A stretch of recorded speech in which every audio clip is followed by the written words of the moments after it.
Sesibuya nendaba yokugcina osukwini lapho sikhuluma indaba etrendayo kulamalanga kulezi nsuku. Ngithi mangidlula nje ngiwabona ama-post, kodwa kunalawa angihlaba umxhwele. Uthole ukuthi ungenza indaba ngawo, ukhulume something, u-add ulwazi lakho nawe as umuntu. Njengayo le nsizwa lo-Matouch kwezi-magic fingers. Indaba ile kahle ubheke ile evelile. So manje-ke kukhaleka ngesimo okubika ngaso nangendlela abantu abathatha ngayo izinto mawala ukuthi already sebeyamehlulela. Bese kunabantu abenza engathi bayakhulisa ama-page abo, ama-account abo, yebo YouTube babo abantu asazi. Kodwa-ke okuyiyo le nsizwa beyikhuluma isiphinde yabuya-ke futhi izokhuluma-ke la. Qala ukuthi inyoka endala isiveza laphana-ke, Nkosi yami, hayi akusenani. Intatheli yelanga, right? Ithini? Ithi amaphephandaba mayethi kuthiwa esuke esho bani vele. Kungani engavele emdalule loyo muntu ukuze sizokwanela ngezi-news zabo abasuke besipha zona. Bengabaphulaphuli ngoba bezazi ukuthi umculo senkantolo izolo kungani zingagaselanga khona izintatheli ziyothathela zonke pho, ngoba zibhala kuphela kodwa ubufakazi noma-ke isithombe nje sisodwa ngathi zidla imbumba zonke iy'ntatheli makunjena. Kodwa-ke iy'phiwo ngey'phiwo ezifaka ipapu emakithi ngeke sisakhuluma kakhulu. Niyayibona le nto. Ngiyayizwa le nsizwa iyabeka. Ngiyakhumbula nami laphaya uma kwenzeka something kumaskandi, especially uma kunempi eyayibhekiswe kwenye insizwa yakwaMpungose lapha eCulu Maskandi. Bithwala kanzima.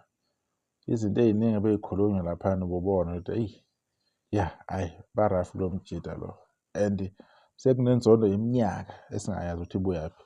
So asazi ukuthi-ke kudalwa yini abantu bekhuluma izinto, and abantu uma bekhuluma izinto kwesinye isikhathi abakuvezi ubufakazi, bayakuveza lokho abakuvezayo kuphele kanjalo. Hlale sibone izinto nako-TikTok uma kuney'ngxabano ey'khona kukhulu futhi ukubaxazulula ukuthi bebanga something abantu ukuze ngaphuma proof, kuba yinkulumo igama ukuthi ubani uthe wathi.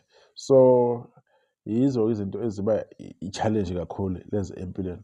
Kodwa-ke engicabangayo ukuthi okuyikona khona ukuthi vele kuzovela iqiniso. Iqiniso-ke alihlangani namanga. Iqiniso lizovela kuhlale obala ukuthi kwenzakalani. Uma kune-agenda ephushwayo against le nsizwa uDlubheke, kuyoba yinkinga impela, iyovela nayo ukuthi akunabantu abambophela abanqina enyathi. Intatheli phela le Jobe uMthobisi, nazo izintatheli bezingidida manje, igama malingakho bezingidida and ziyatrenda zonke, right? Nayo-ke intatheli le asazi ukuthi-ke kodwa-ke phela-ke mhlawumbe bayisukela noma bayisukile, kodwa yena umsebenzi wakhe ukubhala. Ngizothi uJobe Sithole, uma kuthi igama ngiyalibheda niyongixolela. Ngihlale nginganalo ukuthi igama lakhe liyangidida le ntatheli, kodwa ngiyalazi each and every day kuhlale kukhulunywa ngayo, ngiyalibona. Kodwa mase kumele ngilisho, ngiyadideka, uyabona kunganafi. Iyongixolela insizwa uma ngikuthi ngibhedile, ngayibiza kabi, right? Kuzovela-ke ukuthi iqiniso iliphi. Uma behudula igama likaDlubheke phansi kuzocaca, kuzohlala obala. Angeke kuze kufihleke lokho. Yilokho nje okumele nikwazi ezweni ukuthi iqiniso ekugcina usuku liyavela lihlale obala. Kodwa nje-ke okunye nokunye sizolinda i-process leyo uma ikhona. Uma ukuthi kuyiwe kuleyo court leyo sizolinda ukuthi sibone kwenzakalani. Nathi asazi, akukho esisakubonile okuyisithombe nyana okusavidiyo, intatheli ebikhona, intatheli ekhulume nomphathi wecala, umseshi, nothing. Yabona nje vele zinkulumo nje ngapha nangapha, akunalutho vele. Kodwa-ke lezinye izinto ziyenzeka zibe yiqiniso, uthola ukuthi akuna-proof kodwa kwenzakala into ethize, nethi nje intatheli iyabika, kuyenzeka. Kodwa-ke solinda-ke sizwe ukuthi kuhamba kanjani, ngoba le ndaba vele ithinta umculo wamaskandi ngakho nathi lapha si-interested kuyona ukuthi lokhu sikhuluma. Mhlawumbe omunye umuntu ozathi, hey, usubuya nale ndaba okwesithathu. Yes, ngibe nayo okwesithathu because kumele sazi abantu bacabangani laphayana. Sithole nemibono yabo and futhi angeke sibathathe bonke sibacoshe bonke abantu imibono yabo siyilethe la.